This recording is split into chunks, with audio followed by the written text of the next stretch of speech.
I actually was looking at Kotaku, and I think Keith had a piece that is just everyone should just be normal about this game. And it's Yes. true, it's correct. The pro-natalist thing, it's like she's a child who's a robot, but also like he's not her dad.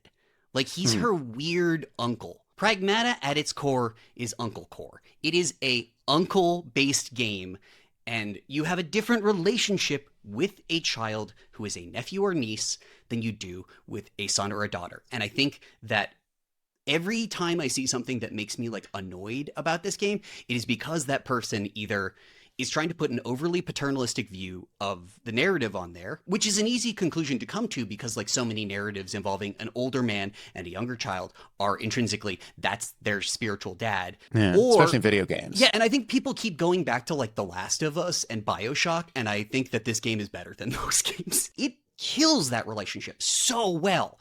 I have never felt a game where the banter has just been like, hey, yeah, I like crayons, blah, blah, blah. And it like feels like a kid. As a person of both nephew and uncle experience, my relationship with my uncles and aunts was like, I get to see the best version of them. And then later on in life, I realized the things that where they were faulty and where they weren't complete. But my aunt will always be the person that I watch King Kong with, on a black and white TV in a room.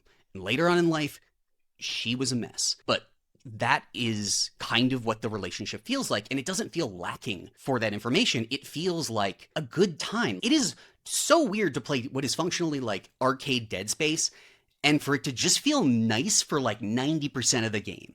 Just feel warm and good for it. And maybe that's childish or like immature, but it feels really good.